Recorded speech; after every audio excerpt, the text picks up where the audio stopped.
Good morning friends, कैसे हो आप सभी स्टूडेंट्स। आज की वीडियो में हम लोग डिस्कस करेंगे चाइल्ड डेवलपमेंट एंड पेडागोजी के टॉप 30 क्वेश्चंस, जो कि प्रीवियस ईयर में आए हुए काफी इंपॉर्टेंट क्वेश्चंस हैं। और इन्हीं क्वेश्चंस में से डेफिनेटली आपको क्वेश्चंस अपने सीटेट के एग्जाम में देखने को मिलेंगे।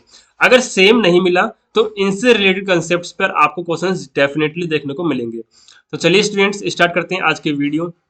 लेकिन वीडियो स्टार्ट करने से पहले अगर आप लोगों ने चैनल को सब्सक्राइब नहीं किया है तो चैनल को सब्सक्राइब कर लीजिएगा, ताकि आने वाली वीडियोस की नोटिफिकेशन आपको टाइम टू टाइम मिलती रहे। स्टूडेंट्स, बढ़ते हैं अपने पहले क्वेश्चन की ओर। What does motivation do in the process of learning. देखिए, मोटिवेशन है वो लर्निंग के प्रोसेस में क्या वर्क करता है। काफी इंपॉर्टेंट क्वेश्चन है, समझने की कोशिश कीजिएगा। जब हम मोटिवेशन की बात करते हैं तो एक्चुअल में मोटिवेशन क्या होता है, किसी भी स्टूडेंट या किसी भी लर्नर की लाइफ में बहुत इंपॉर्टेंट रोल प्ले करता है। अब वो इंपॉर्टेंट रोल क्या है कि मोटिवेशन किसी भी लर्नर या किसी भी स्टूडेंट की लाइफ में एक फ्यूल का काम करता है। ज- जैसे एक कार, बाइक, मोटरसाइकिल वगैरह के लिए पेट्रोल एंड डीजल बहुत किस किस प्रकार का वर्क करते हैं, फ्यूल का। विदाउट फ्यूल कोई भी व्हीकल नहीं चल सकता। इसी प्रकार से एक लर्नर, एक स्टूडेंट की लाइफ में मोटिवेशन एक फ्यूल का वर्क करता है। मीन्स हम कह सकते हैं अगर कोई स्टूडेंट मोटिवेटेड है तो काफी अच्छे तरीके से वो अपनी लर्निंग के गोल्स एंड ऑब्जेक्टिव्स को अचीव कर सकता है। एंड सेकंड पॉइंट आता है दोस्तों कि जो मोटिवेशन है ना, मोटिवेशन स्टूडेंट्स के अंदर इंटरेस्ट क्रिएट करता है। क्या क्रिएट करता है? इंटरेस्ट क्रिएट करता है। अब जो इंटरेस्ट क्रिएट करना बहुत ज़्यादा जरूरी इंपॉर्टेंट थिंग होती है, क्योंकि अगर स्टूडेंट्स के अंदर स्टडी को लेकर, लर्निंग को लेकर इंटरेस्ट होगा तो वो काफ़ी अच्छे से अपनी लर्निंग के ऑब्जेक्टिव्स को अचीव कर पाएंगे। तो इसीलिए हमारे फर्स्ट क्वेश्चन का जो राइट ऑप्शन होगा वो होगा फोर्थ। मीन्स जो मोटिवेशन है वो क्या करता है, creates interest for learning among young learners. Students, कोशिश कीजिएगा कि सारे क्वेश्चंस के आंसर आप पहले कमेंट बॉक्स में कमेंट करें, मीन्स अपनी तरफ से सॉल्व करने की कोशिश करें। एंड लास्ट में अपना स्कोर देखें कि आपके आउट ऑफ 30 कितने आंसर सही हो रहे हैं। बढ़ते हैं दोस्तों अपने अगले अगले क्वेश्चन की ओर। Student of fifth class with visual deficiency should be. देखिए, एक स्टूडेंट है जिसको विजुअल डेफिशिएंसी है। अब उस स्टूडेंट को किस प्रकार से ट्रीट किया जाना चाहिए? क्या उसको लोअर लेवल ऑफ वर्क के लिए बोला जाना चाहिए? मीन्स क्या क्लास में उसको जैसे नॉर्मल स्टूडेंट्स को वर्क मिल रहा है, उनके कंपैरिजन में जो विजुअल डेफिशिएंसी के स्टूडेंट है उसको लोअर लेवल के वर्क को देना चाहिए? तो बिल्कुल भी नहीं। देखिए स्टूडेंट्स, कुछ वर्ड्स क्या है हमारे सीटेट के एग्जाम में काफी नेगेटिविटी शो करते हैं। मीन्स अगर आप इस प्रकार के वर्ड्स देखें ना तो डायरेक्टली उनको क्रॉस कर सकते हैं, डायरेक्टली उनको रॉन्ग कर सकते हैं। जैसे कि हमारे पास अगर कोई विजुअल डेफिशिएंसी का स्टूडेंट है या किसी भी प्रकार का स्टूडेंट है, लेकिन हम उसको क्या है, जरूर नहीं कि विजुअल डेफिशिएंसी ही हो, किसी भी प्रकार का स्टूडेंट हो, हम उसको कभी भी ऐसा नहीं बोल सकते कि आपको लोअर लेवल ऑफ वर्क करना चाहिए अदर स्टूडेंट्स के कंपैरिजन में। तो ऐसे वर्ड्स क्या होते हैं, नेगेटिव होते हैं। इनको आप डायरेक्टली क्रॉस कर सकते हैं, रॉन्ग कर सकते हैं। सेकंड है helped in routine work by parents and friends. देखिए, अगर हम विजुअल डेफिशिएंसी के स्टूडेंट को जो रूटीन वर्क होता है उसमें पेरेंट्स या फिर उसके जो फ्रेंड्स हैं वो अगर हेल्प करते हैं तो ये भी क्या है, उस स्टूडेंट के लिए अच्छी बात नहीं है, क्योंकि उस स्टूडेंट का इस प्रकार से कॉन्फिडेंस लो होगा। उसको लगेगा कि मैं तो कुछ कर नहीं सकता, मेरे तो फ्रेंड्स एंड पेरेंट्स ही क्या है, हेल्प करते हैं। एंड सेकंड, उसका जो आत्मसम्मान है वो खत्म होगा। इसीलिए हमारा फर्स्ट एंड सेकंड दोनों ऑप्शंस क्या होते हैं, गलत होते हैं। एंड दोस्तों, जब हम थर्ड ऑप्शन की बात करते हैं, treated normally in the classroom and provided support through audio CD aids, है ना। देखिए, अगर विजुअल डेफिशिएंसी का स्टूडेंट है या किसी भी डेफिशिएंसी का कोई स्टूडेंट आता है तो हमें उसको क्या है, क्लास में नॉर्मली ट्रीट करना चाहिए जैसे अदर स्टूडेंट्स को हम ट्रीट करते हैं। लेकिन उसकी अलग से हल्की सी सपोर्ट की जा सकती है, जो कि जैसे कि ऑडियो एंड सीडीज के द्वारा इसमें हेल्प की जा रही है। तो इसीलिए हमारा सेकंड क्वेश्चन का जो राइट एंड करेक्ट ऑप्शन होगा वो होगा option number third, given special treatment in the classroom. देखिए, स्पेशल ट्रीटमेंट भी किसी भी स्टूडेंट को देना एक गलत चीज होती है। हम किसी भी स्टूडेंट को स्पेशल ट्रीटमेंट ऐसे नहीं दे सकते। तो इस वाले क्वेश्चन में पर्टिकुलर हमने सिर्फ एक क्वेश्चन में कितनी चीजें सीखी कि चाहे किसी भी डेफिशिएंसी का कोई भी स्टूडेंट हो, हम उसको कभी भी लोअर लेवल ऑफ वर्क के लिए नहीं बोल सकते, हम उसको कभी भी स्पेशल ट्रीटमेंट नहीं करवा सकते। तो ये दोनों वर्ड्स क्या होते हैं, नेगेटिविटी शो करते हैं, और इस प्रकार के वर्ड्स को हम इस प्रकार के वर्ड्स से हमको क्या करना चाहिए, बचना चाहिए। मीन्स इस प्रकार के वर्ड्स हमारे कभी भी सही नहीं होंगे सीटेट के एग्जाम को अगर हम ध्यान में रखते हैं तो। स्टूडेंट्स बढ़ते हैं अपने अगले क्वेश्चन की ओर, जो कि है third question. Who said this statement, children actively construct their understanding of the world. देखिए ये स्टेटमेंट किसने बोला कि जो बच्चे हैं वो अपनी नॉलेज को, अपनी दुनिया से रिलेटेड जो नॉलेज है, अंडरस्टैंडिंग है, उसको क्या करते हैं, कंस्ट्रक्ट करते हैं, बनाते हैं, खुद उसका सृजन करते हैं। अब ये स्टेटमेंट किसका है, देखिए ये स्टेटमेंट है जीन पियाजे का। स्टूडेंट्स कोशिश कीजिएगा, अगेन मैं बोल रहा हूं कि आप हर क्वेश्चन को पहले कमेंट बॉक्स में उसका आंसर कमेंट करें और अपनी तरफ से सॉल्व करने की कोशिश करें, एंड देन आप इसके सॉल्यूशंस देखें। देखिए हमारे पास इसमें पूछा गया कि स्टूडेंट्स अपने नॉलेज को खुद कंस्ट्रक्ट करते हैं, खुद अपनी नॉलेज का अंडरस्टैंडिंग का सृजन करते हैं। तो ये स्टेटमेंट किसका है, जीन पियाजे का। बढ़ते हैं अपने अगले क्वेश्चन की ओर। At lower classes play way method of teaching is based on. देखिए लोअर क्लासेस में जो प्ले वे मेथड है ऑफ टीचिंग का, ये किस चीज पर बेस्ड है। स्टूडेंट्स लोअर क्लासेस में play way method of teaching किस चीज पर बेस्ड है। अगर हम बात करें theory of physical education programmes, क्या theory of physical education programmes पर हमारे स्कूल्स में जो लोअर क्लासेस होती हैं उनमें जो प्ले वे मेथड यूज किया जाता है वो फिजिकल एजुकेशन प्रोग्राम्स पर डिपेंड है, यानी फिजिकल एजुकेशन प्रोग्राम्स पर बेस्ड है, तो बिल्कुल भी नहीं। Principles of method of teaching नहीं। Psychological principles of development and growth, बिल्कुल। देखिए अब ऐसा क्यों, समझने की कोशिश कीजिएगा। जो छोटे बच्चे होते हैं उनको प्ले वे मेथड से क्या है, जो स्टडी की चीजें होती हैं वो सिखाई जाती हैं। अब ये psychological principles of growth and development पर कैसे बेस्ड है। देखिए किसी भी स्टूडेंट को सिखाने के लिए जब प्ले वे मेथड को हम यूज कर रहे हैं तो क्या हम उसकी जो साइकोलॉजी है, हर स्टूडेंट की एक साइकोलॉजी होती है ग्रोथ एंड डेवलपमेंट की, कि हर स्टूडेंट एक सिमिलर चीज से होकर क्या है, ग्रोथ एंड डेवलपमेंट के प्रोसेस को कंप्लीट करता है। जैसे कि हमने ग्रोथ एंड डेवलपमेंट के प्रिंसिपल्स पढ़े थे, जिसमें हमने जाना कि ग्रोथ एंड डेवलपमेंट क्या है, एक कंटिन्यूस फॉर्म में चलने वाली चीज होती है, मीन्स कंटिन्यूसली चलती रहती है। वॉर्म टू टॉम चलती है, मीन्स शुरुआत से लेकर बिल्कुल अंत तक किसी व्यक्ति के डेथ तक चलेगी। तो इन्हीं सारे प्रिंसिपल्स को देखते हुए जो psychological principles of growth and development है, इस पर बेस्ड हमारा प्ले वे मेथड होता है टीचिंग का, जो कि लोअर क्लासेस में फॉलो किया जाता है। स्टूडेंट्स बढ़ते हैं अपने अगले क्वेश्चन की ओर। The insight theory of learning was promoted by. देखिए इनसाइट थ्योरी ऑफ लर्निंग किसके द्वारा प्रमोट की गई थी, मीन्स इसमें पूछा जा रहा है कि जो इनसाइट थ्योरी ऑफ लर्निंग है वो किसके द्वारा दी गई है, प्रमोट की गई है। देखिए इनसाइट थ्योरी ऑफ लर्निंग क्या ये जीन पियाजे के द्वारा दी गई है, बिल्कुल नहीं, क्योंकि जीन पियाजे ने तो क्या दिया है, जीन पियाजे ने कुछ स्टेजेस दिए हैं ग्रोथ एंड डेवलपमेंट की, जैसे किस प्रकार से जो बच्चा है वो अपनी क्या है कॉग्निटिव डेवलपमेंट की, जो जीन पियाजे की थ्योरी है वो कॉग्निटिव डेवलपमेंट पर है, यानी किसी भी स्टूडेंट का कॉग्निटिव डेवलपमेंट किस प्रकार से होता है, कैसे बच्चा अब सीखता है। जैसे कि जीन पियाजे ने बोला सेंसरी सेंसिस को बच्चा यूज करके सबसे पहली स्टेज होती है सेंसरी मोटर स्टेज, जिसमें जीन पियाजे के अकॉर्डिंग बच्चा अपने सेंसेस को यूज करके सीखता है। क्या ये वाइगोट्स्की ने बोला है, means inside theory of learning क्या वाइगोट्स्की के द्वारा दी गई है, बिल्कुल नहीं। तो ये दी गई है कोहलर के द्वारा, किसके द्वारा, Kohler. Inside theory of learning किसके द्वारा दी गई है दोस्तों, कोहलर के द्वारा। बढ़ते हैं अपने अगले क्वेश्चन की ओर।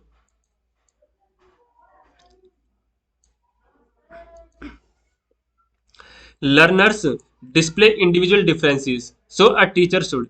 देखिए जो स्टूडेंट्स होते हैं, लर्नर्स होते हैं, वो इंडिविजुअल डिफरेंसेस को शो करते हैं। मींस हमने ग्रोथ एंड डेवलपमेंट के प्रिंसिपल्स में क्या पढ़ा था कि हर स्टूडेंट चाहे एक प्रकार से डेवलप करता है, अपने डेवलपमेंट का जो प्रोसेस है उसको फॉलो करता है, लेकिन फिर भी हर स्टूडेंट के हर लर्नर के हर व्यक्ति के इंडिविजुअल डिफरेंसेस होते हैं, जब वो डेवलपमेंट करता है, डेवलपमेंट उसका होता है, लेकिन उसके इंडिविजुअल डिफरेंसेस भी होते हैं।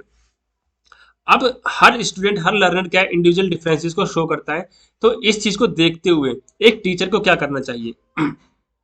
Insist on uniform pace of learning. देखिए, यूनिफॉर्म पेस ऑफ लर्निंग को तो एक टीचर कभी भी क्या है, फॉलो नहीं कर सकता, इंसिस्ट इस पर नहीं कर सकता। क्यों? क्योंकि जब हमने बात की कि इंडिविजुअल डिफरेंसेस होते हैं लर्निंग में, हर व्यक्ति या हर स्टूडेंट एक प्रकार से नहीं सीख सकता है, एक स्पीड पर नहीं सीख सकता। तो यूनिफॉर्म पेस हम कैसे फॉलो कर सकते हैं? तो ये बिल्कुल ही गलत होगा। सेकंड देखते हैं, provide a variety of learning experiences. देखिए, एक वैरायटी ऑफ लर्निंग एक्सपीरियंसेस हमको प्रोवाइड करने चाहिए स्टूडेंट्स को। तो बिल्कुल ये हो सकता है, बट हम एक बार आगे और भी ऑप्शंस पर एक और नजर मार लेते हैं। Enforce strict discipline. देखिए, स्ट्रिक्ट डिसिप्लिन जैसी चीजें क्या है, नेगेटिविटी शो करती हैं। तो हम बिल्कुल स्ट्रिक्ट डिसिप्लिन भी हम कभी भी क्लासरूम में नहीं रख सकते। स्टूडेंट्स समझने की कोशिश कीजिएगा, डिसिप्लिन एक बहुत अच्छी चीज होती है, लेकिन हर चीज की जो हद होती है ना, एक लिमिट होती है। अगर हम बहुत स्ट्रिक्ट डिसिप्लिन रखते हैं तो ये क्या है, एक नेगेटिव वर्ड है, नेगेटिविटी शो करता है। इसलिए स्ट्रिक्ट डिसिप्लिन जैसे वर्ड से भी हमको शीटेट के एग्जाम में बचना चाहिए। Increase number of test. क्या नंबर ऑफ टेस्ट इंक्रीज करके हम जो इंडिविजुअल डिफरेंसेस है उनको एक तरह से उनसे हम बच सकते हैं? तो बिल्कुल नहीं बच सकते। इंडिविजुअल डिफरेंसेस तो फिर भी रहेंगे ही रहेंगे। इसलिए सबसे बेस्ट एंड करेक्ट ऑप्शन इसका होगा, provide a variety of learning experiences. यानी कि अलग अलग प्रकार के लर्निंग एक्सपीरियंसेस उनको प्रोवाइड किए जाएं, ताकि उनके जो इंडिविजुअल डिफरेंसेस है उनको थोड़ा बहुत फुलफिल किया जा सके।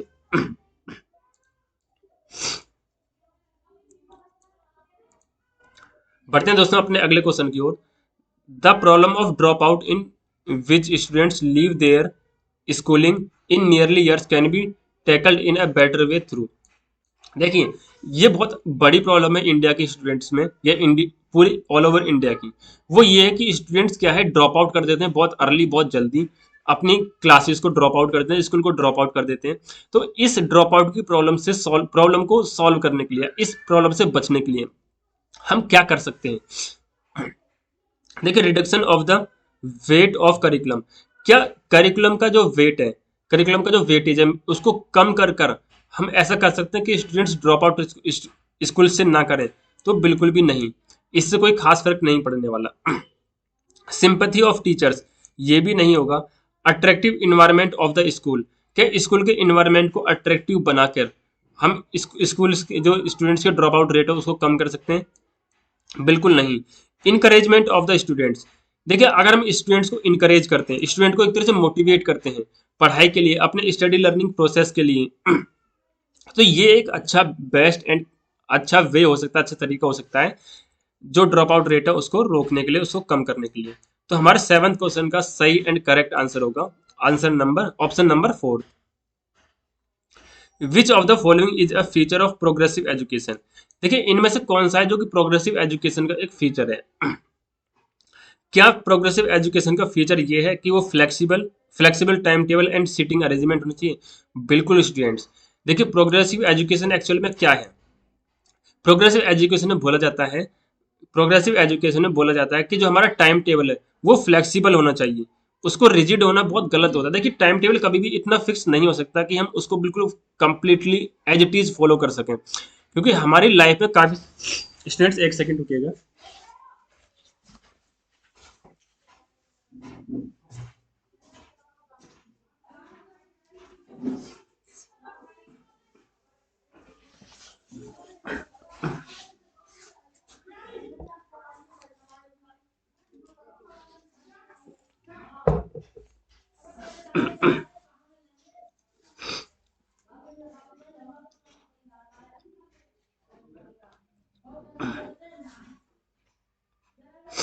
हाँ, तो स्टूडेंट्स, जो प्रोग्रेसिव एजुकेशन है उसके द्वारा क्या बोला जाता है कि हमारा जो टाइम टेबल वो काफी फ्लेक्सिबल होना चाहिए। ऐसा नहीं कि बिल्कुल रिजिड हो, बिल्कुल कंप्लीटली स्ट्रिक्ट हम उसी टाइम टेबल को फॉलो करें। एंड जो सीटिंग अरेंजमेंट है वो भी क्या है, फ्लेक्सिबल होना चाहिए। तो हमारा 8th क्वेश्चन का जो करेक्ट एंड बेस्ट ऑप्शन होगा वो होगा ऑप्शन नंबर 1। बढ़ते हैं अपने अगले क्वेश्चन की ओर। According to John Bowlby children become depressed as a result of. देखिए जो चिल्ड्रन है वो डिप्रेस्ड हो जाते हैं, किस वजह से, इसका क्या रीजन है कि चिल्ड्रन क्या है डिप्रेस्ड हो जाते हैं? क्या वो सेल्फ डिवोल्टिंग कॉग्निटिव स्कीम? बिल्कुल नहीं। Exposure of sorry exposure to prolonged uncontrollable negative experiences. क्या जो अनकंट्रोलेबल नेगेटिव एक्सपीरियंसेस होते हैं उनकी वजह से स्टूडेंट्स क्या है मोटिवेट वो सॉरी डिप्रेस्ड हो जाते हैं? बिल्कुल नहीं। Insecure attachments. देखिए अकॉर्डिंग टू अगर हम जॉन बॉल की तरफ अगर अकॉर्डिंग टू जॉन बॉल हम बात करें तो इन्होंने बोला है कि जो इनसिक्योर अटैचमेंट्स होते हैं ना, इनसिक्योर अटैचमेंट्स की वजह से क्या है स्टूडेंट्स डिप्रेस्ड हो जाते हैं। तो हमारे नाइन्थ का सही एंड करेक्ट ऑप्शन होगा ऑप्शन नंबर 3। बढ़ते हैं अपने अगले क्वेश्चन की ओर जो कि हमारा 10th question, inclusive classroom. Students आपने इंक्लूसिव क्लासरूम की वीडियो देखी होगी कि इंक्लूसिव क्लासरूम एक्चुअल में होता क्या है। अब क्या inclusive classroom celebrates diversity in the classroom? क्या जो इंक्लूसिव क्लासरूम है वो क्लासरूम के अंदर डाइवर्सिटी को सेलिब्रेट करता है? तो बिल्कुल। देखिए इंक्लूसिव क्लासरूम में क्या होता है, डाइवर्सिटी ऑफ स्टूडेंट्स होते हैं, अलग अलग प्रकार के स्टूडेंट्स होते हैं, अलग अलग बैकग्राउंड के, अलग अलग एक तरीके से हम कह सकते हैं इंटेलिजेंसी के स्टूडेंट्स होते हैं। तो इंक्लूसिव क्लासरूम क्या है, सेलिब्रेट करता है diversity in the classroom, classroom में डाइवर्सिटी को सेलिब्रेट करता है। देखते हैं इनकरेजिस स्ट्रिक्ट एडमिशन प्रोसीजर। तो क्या जो इंक्लूसिव क्लासरूम है वो स्ट्रिक्ट एडमिशन प्रोसीजर को फॉलो करता है, इनकरेज करता है? बिल्कुल नहीं। Includes in doctrine of facts? बिल्कुल भी नहीं। इन डॉक्ट्राइन ऑफ फैक्ट्स ऐसा नहीं कह सकते हैं। मीन्स हम कह सकते हैं कि 10th यानी इंक्लूसिव क्लासरूम क्या है, सेलिब्रेट करती है डाइवर्सिटी इन द क्लासरूम। बढ़ते हैं अपने अगले क्वेश्चन की ओर, which of the following propounded the theory of moral development? देखिए मॉरल डेवलपमेंट हमने इससे पहले वाले क्वेश्चन में भी हमने बात की थी, देखिए कौन से वाले में,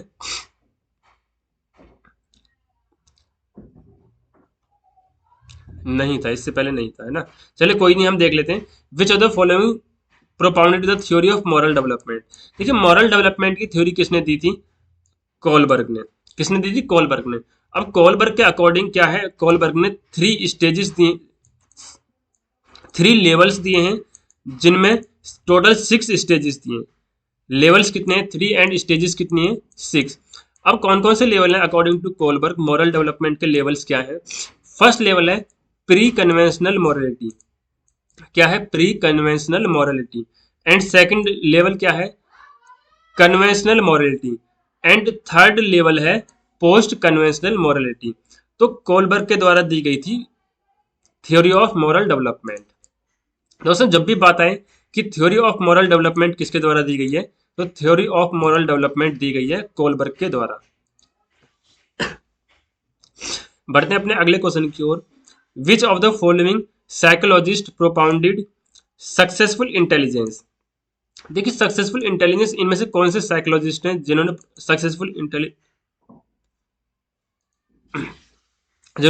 इंटेलिजेंस को क्या किया था, प्रोपाउंड किया था?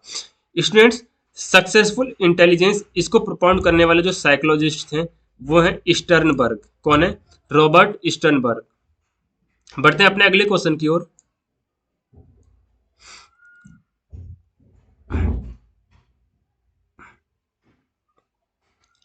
विच of the following intelligence is associated with scientific and mathematical thinking? देखिए इनमें से कौन सी इंटेलिजेंस है जो कि साइंटिफिक एंड मैथमेटिकल थिंकिंग से क्या करती है, साइंटिफिक एंड मैथमेटिकल थिंकिंग को फॉलो करती है? Means scientific and mathematical intelligence से क्या है, एसोसिएटेड है, जुड़ी हुई है। वो इनमें से कौन सी इंटेलिजेंस है? देखिए वो इंटेलिजेंस है लॉजिकल इंटेलिजेंस। जब भी हम साइंटिफिक एंड मैथमेटिकल की बात करते हैं तो स्टूडेंट्स या फिर जो भी लर्नर हैं वो क्या करते हैं, अपनी लॉजिकल थिंकिंग को यूज करते हैं, लॉजिकल इंटेलिजेंसीज को यूज करते हैं। What is the main purpose of operation black board? देखिए ऑपरेशन ब्लैक बोर्ड काफी इंपॉर्टेंट कंसेप्ट है। अगर आप लोग सीटेट की प्रिपरेशन कर रहे हैं तो ऑपरेशन ब्लैक बोर्ड तो आप लोगों ने सुना ही होगा और ऑपरेशन ब्लैक बोर्ड के बारे में आप लोगों ने पढ़ा भी होगा। स्टूडेंट्स जो ऑपरेशन ब्लैक बोर्ड है, ऑपरेशन ब्लैक बोर्ड का मेन एंड सबसे इंपॉर्टेंट जो क्या बोल सकते हैं पर्पस था, ऑब्जेक्टिव था, वो ये था इंप्रूवमेंट ऑफ स्कूल फैसिलिटीज। जो ऑपरेशन ब्लैक बोर्ड है स्कूल फैसिलिटीज को इंप्रूवमेंट करने के लिए लाया गया था। बढ़ते हैं अपने अगले क्वेश्चन की ओर, which of the following does not include in regular education. देखिए हमारे जो रेगुलर एजुकेशन है उसमें इनमें से ऐसी कौन सी चीजें जो कि इंक्लूड नहीं है। नोट पर ध्यान दीजिएगा दोस्तों, नॉट इंक्लूड। तो क्या स्कूल इंक्लूड नहीं है? बिल्कुल स्कूल तो इंक्लूड है, लाइब्रेरी भी होती है, टीचिंग मेथड भी होता है, बट रिलीजन इंक्लूड नहीं होता। और इसमें क्या पूछा था? जो नहीं है, इसलिए हमारा करेक्ट आंसर हो जाएगा religion. It is advantage of giving homework that students. देखिए स्टूडेंट्स को होमवर्क देना का जो एडवांटेज है वो क्या होता है? क्या students remain busy at home? क्या जो स्टूडेंट्स है वो इस घर पर क्या होते हैं? बिजी रहते हैं। क्या ये एक एडवांटेज है स्टूडेंट्स को होमवर्क देने का? तो बिल्कुल भी नहीं। स्टूडेंट्स क्या है, घर पर बिजी रहें, ये एक एडवांटेज नहीं होता। स्टडी एट होम, स्टूडेंट्स घर पर स्टडी करते हैं, ये क्या, ये एक एडवांटेज है? बिल्कुल भी नहीं, ये भी एडवांटेज नहीं है। May be checked for their progress, may develop habit of self study. देखिए जब हम स्टूडेंट्स को होमवर्क देते हैं घर के लिए, तो उससे क्या है, स्टूडेंट क्या है, डेवलप कर सकते हैं एक हैबिट सेल्फ स्टडी की। यानी स्टूडेंट्स के अंदर में सेल्फ स्टडी की एक हैबिट क्रिएट हो सकती है। तो यही एक मेन एडवांटेज होता है स्टूडेंट्स को होमवर्क देने का। दोस्तों बढ़ते हैं अपने अगले क्वेश्चन की ओर। In which of the following as a child is affected by atmosphere. इनमें से कौन सी एज है जिसमें एक बच्चा है अफेक्ट होता है किससे? एटमोसफेयर से। तो क्या वो एडल्ट एज है, क्या वो टीन एज है, क्या वो अर्ली चाइल्डहुड है, या फिर वो चाइल्डहुड है? स्टूडेंट्स ये एज है चाइल्डहुड। हम कह सकते हैं कि चाइल्डहुड वो एज है जिसमें एक बच्चा अफेक्ट होता है अपने एटमोसफेयर से। Child development is defined as a field of,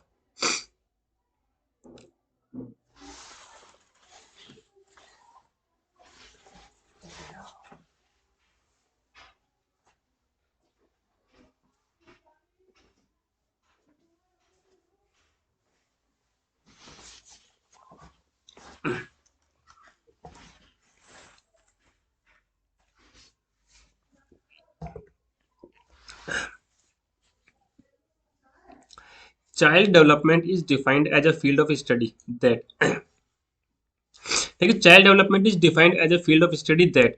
child development क्या है? ऐसे डिफाइन की जाती है जैसे कि फील्ड ऑफ स्टडी। अब वो क्या करते हैं? Child development examine change in human ability. क्या चाइल्ड डेवलपमेंट है वो ह्यूमन एबिलिटीज में जो चेंज होते हैं उनको एग्जामिन करती है? बिल्कुल नहीं। Seeks to explain behaviour across the life span, compare children to adult to senior citizen. देखिए कंपेयर करना है ऐसा कुछ नहीं होता है। Account for a gradual evolution of the child's cognitive social and other aspects of development. बिल्कुल हमारे 18th का सही एंड करेक्ट ऑप्शन होगा ऑप्शन नंबर 4। देखिए चाइल्ड डेवलपमेंट आप लोगों ने पढ़ा होगा, child development and means growth and development के प्रिंसिपल्स। ग्रोथ एंड डेवलपमेंट क्या होता है? तो ग्रोथ एंड डेवलपमेंट की जब हम बात करते हैं तो ये किस चीज के बारे में बात करता है? कॉग्निटिव, सोशल और अदर एस्पेक्ट्स, जैसे कि कॉग्निटिव, सोशल, इमोशनल, इस प्रकार के जो डेवलपमेंट होते हैं इन्हीं की तो बात करता है। इसलिए हमारे 18th क्वेश्चन का सही एंड करेक्ट ऑप्शन होगा ऑप्शन नंबर 4। बढ़ते हैं अपने अगले क्वेश्चन की ओर। A problem child is generally who has. देखिए एक प्रॉब्लम चाइल्ड कौन है जिसके पास में क्या है? एन अनसॉल्व प्रॉब्लम है, एन ओवर प्रोटेक्टिव पेरेंट्स हैं, अ पुअर हेरिडिटी है, या फिर अ पुअर होम इन्वायरमेंट है। देखिए एक प्रॉब्लम चाइल्ड कौन होता है? क्या हम ऐसा कह सकते हैं कि अगर किसी के पेरेंट्स ज्यादा प्रोटेक्टिव हैं तो वो एक प्रॉब्लम चाइल्ड है? बिल्कुल ऐसा क्यों कह सकते हैं, गलत होगा। क्या किसी की हेरिडिटी पुअर है तो वो एक प्रॉब्लम चाइल्ड होगा? नहीं। क्या पुअर होम इन्वायरमेंट है अगर किसी का तो वो एक प्रॉब्लम चाइल्ड होगा? बिल्कुल नहीं। एक्चुअल में एक प्रॉब्लम चाइल्ड कौन होगा? जिसके पास में एक अनसॉल्वेबल प्रॉब्लम है। नेक्स्ट देखते हैं दोस्तों, पनिशमेंट इज। पनिशमेंट क्या है? क्या पनिशमेंट एक नेगेटिव रीइंफोर्समेंट है? क्या पनिशमेंट एक पॉजिटिव रीइंफोर्समेंट है? या फिर नॉट अ री, या फिर पनिशमेंट एक रीइंफोर्समेंट है ही नहीं? एंड या फिर पनिशमेंट पॉजिटिव एंड नेगेटिव दोनों प्रकार की रीइंफोर्समेंट है। स्टूडेंट्स जब हम बात करते हैं पनिशमेंट की, तो पनिशमेंट क्या है? नेगेटिव एंड पॉजिटिव दोनों प्रकार की रीइंफोर्समेंट कहलाई जाती है। यानी कि इसका सही एंड करेक्ट आंसर होगा ऑप्शन नंबर 4। बढ़ते हैं स्टूडेंट्स अपने अगले क्वेश्चन की ओर। Intelligence and creativity are. देखिए इंटेलिजेंस एंड क्रिएटिविटी क्या है? क्या ये पॉजिटिवली रिलेटेड है? क्या ये नेगेटिवली रिलेटेड है? क्या not related with each other, क्या या फिर ये एक दूसरे से रिलेटेड है ही नहीं। To be creative at least a normal threshold. देखिए स्टूडेंट, जब हम इंटेलिजेंस की बात करते हैं और क्रिएटिविटी की बात करते हैं, तो इंटेलिजेंस एंड क्रिएटिविटी क्या है, एक दूसरे से पॉजिटिवली रिलेटेड होती हैं, यानी एक दूसरे से कनेक्टेड है, रिलेटेड है, वो भी positively. What is the meaning of cognition in general term.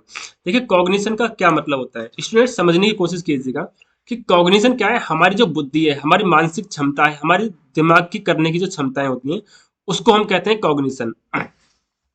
अब क्या फॉरगेट यानी भूल जाना, क्या कॉग्निशन कह सकते हैं भूल जाने को या फॉरगेट करने को। क्या सुनने को, हियर करने को हम कॉग्निशन कहते हैं, देखने को नहीं। हम कॉग्निशन कह सकते हैं नो यानी जानना, जो हम जानते हैं वो हमारा कॉग्निशन है।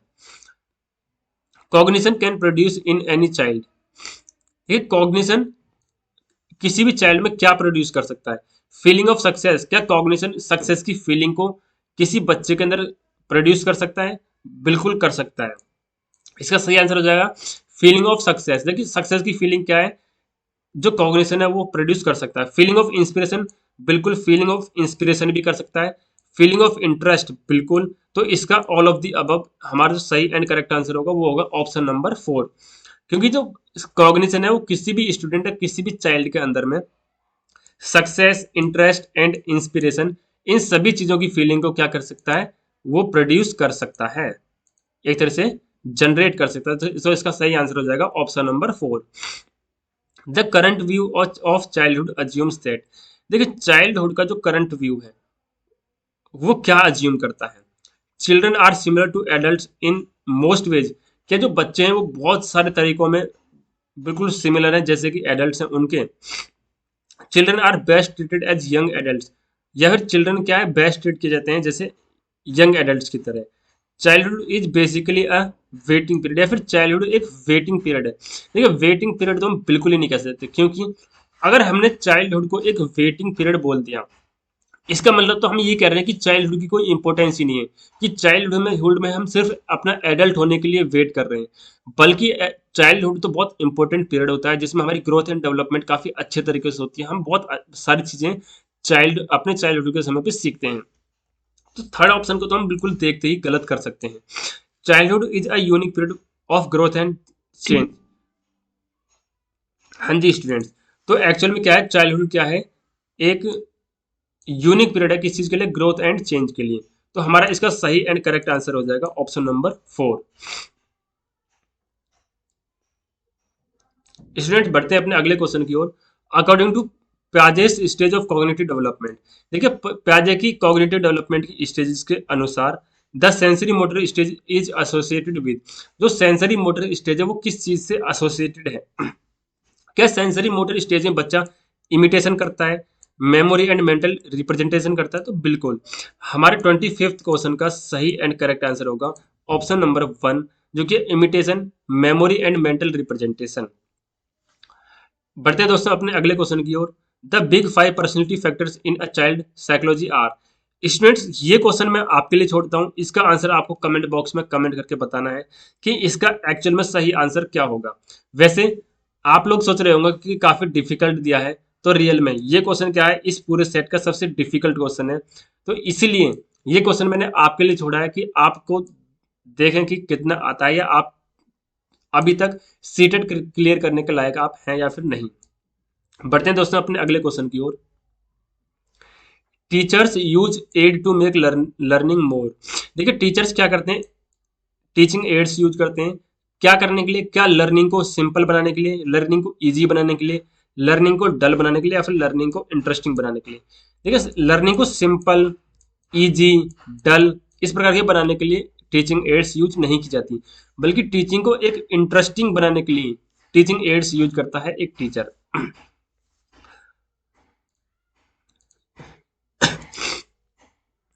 Effective teaching bye and large is function of. देखिए इफेक्टिव टीचिंग एक किस चीज का फंक्शन है, टीचर्स स्कॉलरशिप का।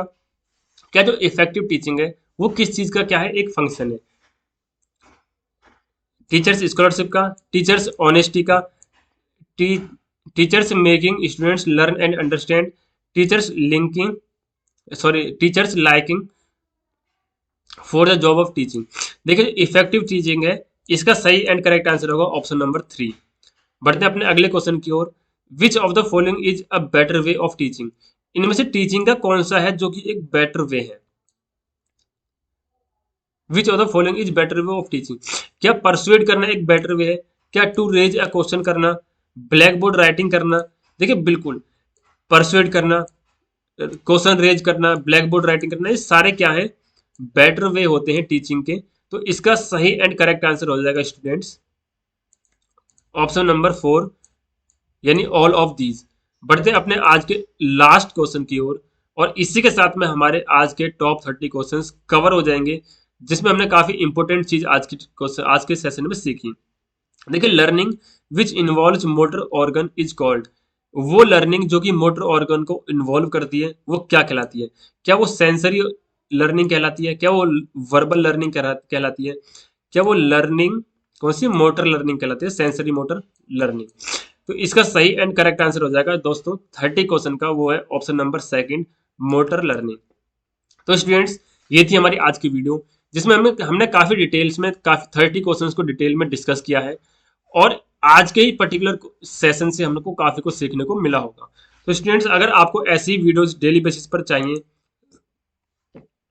तो चैनल को सब्सक्राइब जरूर कर लीजिएगा, ताकि आपको आने वाली वीडियोस की नोटिफिकेशन टाइम टू टाइम मिल सके।